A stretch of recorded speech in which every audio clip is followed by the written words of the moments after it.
हरे कृष्णा। जय महाकाली, जय काल भैरव, जय कुलदेवी। तो आज का टॉपिक है आधी रात आपको याद करके क्या सोचा जा रहा है अभी इस वक्त की उनकी दिल की बातें। हम कर रहे हैं रीडिंग। हमारे सामने है टैरो और ओरेकल रीडिंग होने वाली है for all signs general collective Hindi tarot reading. Aries to Pisces, मई से लेकर मीन तक सभी राशियों के लिए रीडिंग होने वाली है। सुनो प्रॉब्लम एट ऑल। बाकी एज पर योर सिचुएशन, आपकी परिस्थिति के अनुसार कुछ बातें या बहुत सारी बातें, कुछ कार्ड या बहुत सारे कार्ड आपके साथ मैच यानी कि रेजोनेट कर सकते हैं। ठीक है, ये जनरल कलेक्टिव रीडिंग है, पर्सनल रीडिंग नहीं है। तो अगर कुछ बातें मैच नहीं भी करती तो उसे जानने दीजिए। टैरो के कार्ड हम स्ट्रेट लेने वाले हैं। बाकी रीडिंग को क्लेम करने के लिए कमेंट सेक्शन में कार्ड दे सकते हो या फिर 1111 टाइप कर सकते हो। लाइक, सब्सक्राइब और शेयर अवश्य करें। ठीक है, तो हम करते हैं सबसे पहले रीडिंग की शुरुआत और हमने चुना है ये प्यारा सा टैरो। ठीक, देखते हैं हमें यहाँ पे क्या कार्ड्स मिलते हैं।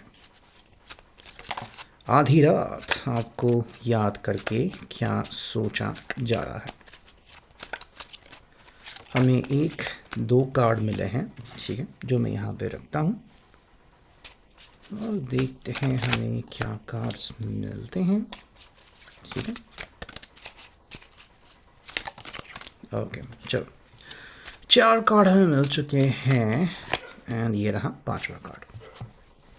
देखो, पहला कार्ड है 10 of swords, Gemini, Libra, Aquarius, मिथुन, तुला, कुंभ राशि। उसके तुरंत बाद जो कार्ड आ गया है वो है 2 ऑफ वॉन्ड्स, एरीज, लियो, साज, मेष, सिंह, धनु राशि। ठीक है, आई थिंक इस व्यक्ति को लग रहा है कि कहीं ना कहीं बातें जो है वो एक जगह पे ठप हो गई है।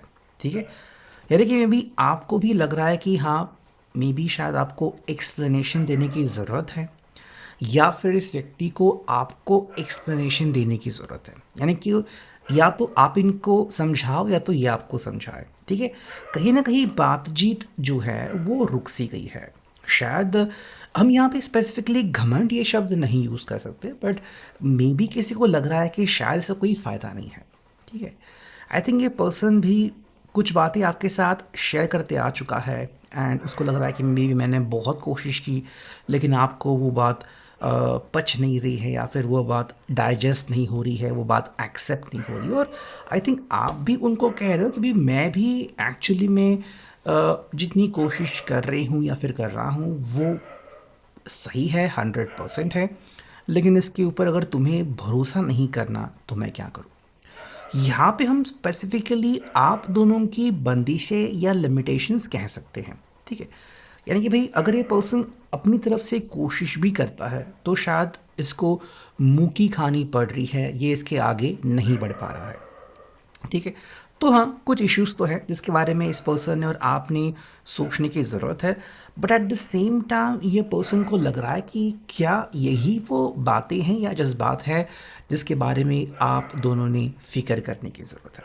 ठीक है, आई थिंक आपने पहले भी इस प्रकार की कड़ियाँ अनरिवल की थी एंड आपने इस प्रकार की कड़ियाँ जो हैं वो बेनकाब की थी। आपने इस प्रकार की कड़ियों को पहले भी जोड़ा था और तोड़ा भी था। ठीक है, तो ये आपके लिए पहली बात नहीं है कि ऐसा कुछ हो रहा है, बट इस पर्सन को लग रहा है कि अब क्या करना चाहिए।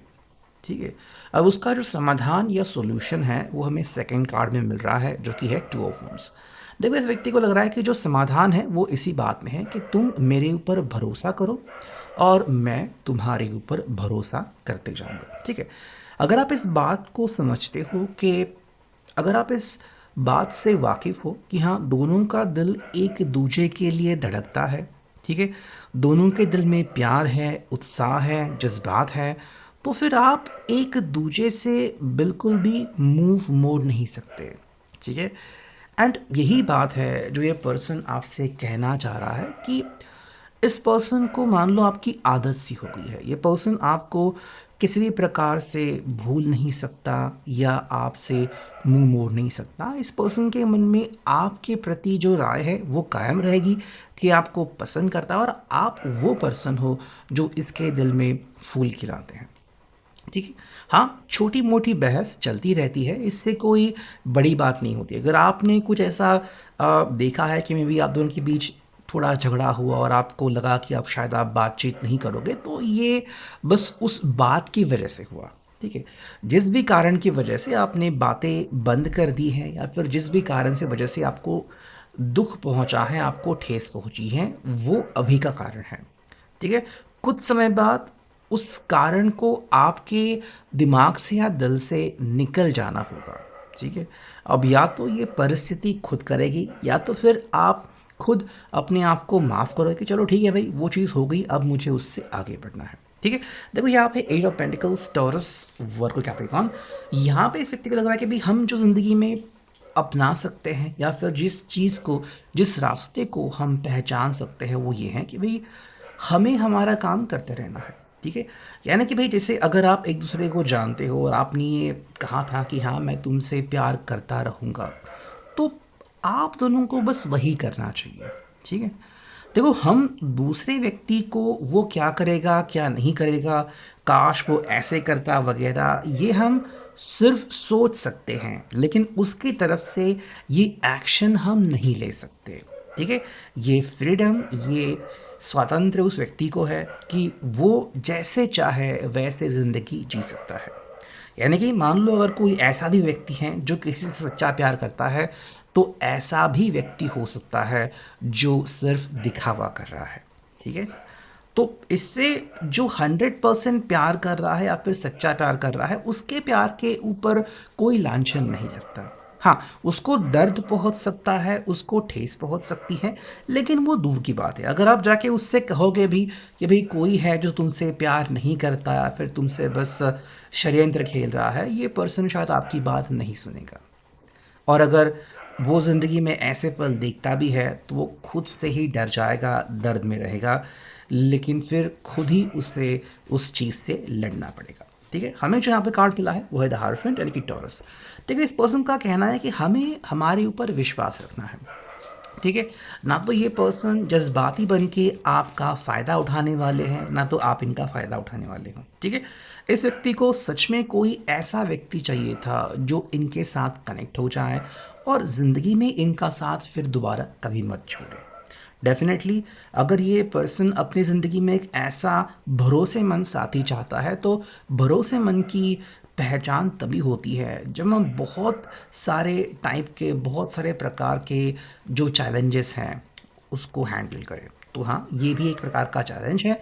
अगर आप दोनों इसको अच्छी तरीके से हैंडल कर सकते हो तो डेफिनेटली ये साबित होता है कि आप उनके लिए एक भरोसेमंद साथी हो और ये पर्सन भी आपके लिए एक लॉयल और प्रामाणिक साथी बन सकता है। ठीक है, हमें पे मिला है किंग ऑफ वॉन्ड्स यानी कि एरीज, लियो, साच, मेष, सिंह, धनु राशि। देखो ये पर्सन क्लियरली कह रहा है कि हमें एक दूसरे से जो चाहिए वो बस इतना ही है कि जो प्यार, जो सम्मान हम दूसरे को दे रहे हैं, वही प्यार, वही सम्मान हमें दूसरे से भी मिलना चाहिए। मतलब अगर आप 100% अपना इनपुट दे रहे हो तो दूसरी तरफ से भी 100% इनपुट ही आपको चाहिए, है ना। तो कहीं ना कहीं आपको ये बात माननी पड़ेगी कि ये पर्सन आपके बारे में सोचता है, फिक्रमंद होता है, आप भी उसके बारे में सोचते हो, फिक्रमंद रहते हो, लेकिन मे बी तनाव से या फिर ज़िंदगी में जो भी चैलेंजेस आते हैं उसको हैंडल करने के आप दोनों के अलग अलग तरीके हैं। कोई शायद शांति से हैंडल करेगा, कोई थोड़ा सा गुस्से में आके हैंडल करेगा, कोई दिल में बात दबा के रहेगा और कोई डायरेक्टली जैसे ही बात दिल में आती है उसे बोल के कंप्लीट कर देगा। ठीक है, तो आप दोनों का जो अप्रोच है, चैलेंजेस को हैंडल करने का तरीका है, वो भले ही अलग अलग हो सकता है, लेकिन आपके दिल में एक दूसरे के लिए प्यार है, ये हम बिल्कुल भी कम नहीं आ सकते। ठीक, नेक्स्ट हम देखते हैं ये ओरेकल, यहाँ से हमें क्या कार्ड मिल रहा है। चलो चुनते हैं कुछ कार्ड। ठीक है, ये हमें मिला है फर्स्ट, सेकंड और देखते हैं थर्ड एंड यहाँ पे आ गया है ये फोर्थ। ठीक है, देखो पहला जो कार्ड है वो है अथॉरिटी। ये पर्सन जो है वो बेसिकली चाह रहा है कि आप दोनों जो है वो बेसिकली अथॉरिटी के लिए लड़ रहे हो, आप इनको दुखी नहीं देखना चाहते, तो आप इनके बदले चैलेंज को हैंडल करना चाहते हैं और सेम यही चीज़ ये पर्सन भी आपके बारे में सोच रहा है। सेकंड कार्ड है वो है ग्रोथ। देखो जैसे जैसे आप ज़िंदगी में आगे बढ़ रहे हो ना, आप दोनों के ज़िंदगी में प्रगति हो रही है, आप दोनों की ज़िंदगी में प्रकाश आ रहा है और आप डेफिनेटली ज़िंदगी में आगे बढ़ रहे हो, जो कि बहुत अच्छी बात है। लेकिन जैसे ही आप आगे बढ़ते हो तो आपकी उम्मीदें बढ़ती है, आपकी एक्सपेक्टेशंस बढ़ती है और साथ में आपके तरीके भी अलग अलग बन जाते हैं। थर्ड जो कार्ड मिला है वो है रिच। देखो, आप अपने अनुभव से आगे बढ़ रहे हो, ठीक है, और ये भी अपने अनुभव से आगे बढ़ रहे हो। जैसे ही आप एक्स्ट्रा अनुभव हासिल करोगे, आप ज़िंदगी में और ज़्यादा रिच यानी कि अमीर होते जाएंगे। अमीर का मतलब ये है कि भाई आपको बहुत कुछ सीखने को मिलेगा। अब उससे आप ज़िंदगी में क्या कमाते हो, कितने लोगों के साथ आपका कनेक्शन बैठता है, एंड आप कैसे लोगों को हैंडल करते हो, कितने ईजिली आप लोगों का टेम्पर हैंडल करते हो, ये भी देखना काबिल तारीफ़ होगा। एंड जो फोर्थ कार्ड है वो है अट्रैक्शन। देखो, इस पर्सन को लगता है, पता है कि केवल आप ही पर्सन हो जिसकी तरफ ये पर्सन अट्रैक्ट हो रहा है, और ये कोई नई बात नहीं है।